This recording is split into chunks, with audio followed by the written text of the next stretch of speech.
قلب بالحق تعلق وبغار حراء تألق يبكي يسأل. ایک بہترین وظیفہ ہے جب کاروبار میں رکاوٹ ہو، بندش ہو، نکاح کی بندش ہو، محبت کے لیے، بے روزگاری کے خاتمہ کے لیے، نافرمان اولاد کو راہ راست پر لانے کے لیے ایک بہترین مجرب عمل ہے، بالکل لاجواب ہے، آزمائیں انشاءاللہ فائدہ اٹھائیں گے. جب یہ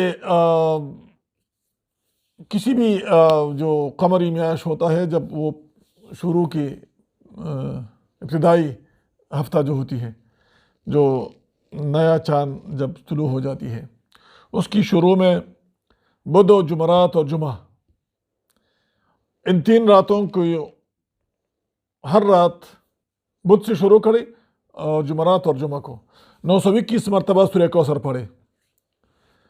سورۃ کوثر 921 مرتبہ عشاء کی نماز کے بعد، بدھ کے دن شام کو عشاء کے وقت، پھر جمعرات کے دن شام کو عشاء کے بعد، اور پھر جمعہ کے دن شام کو عشاء کے بعد 922 مرتبہ پڑھے. تو کسی نمک یا کسی میٹھی چیز پر اس کو دم کرے اور اپنے پاس رکھی، آپ سورہ کوثر کے عامل بن گئے. اس کے بعد آپ نے 121 بار پڑھنا ہے. روزانہ پڑھے تو ٹھیک ہے، نہ پڑھے تو ضرورت کے تحت پڑھے. جب بھی کوئی ضرورت ہو تو 121 بار پڑھ کر میٹھی چیز پر دم کرے یا نمک پر دم کرے. کسی کو بھی کھلائے تو آپس میں محبت پیدا ہوتی ہے. اگر کاروبار کے لیے پڑھے تو کاروبار میں برکت ہوگی. اگر نکاح کی بندش ہے تو پڑھنے کے بعد انشاءاللہ وہ بندش ختم ہو جائے گی.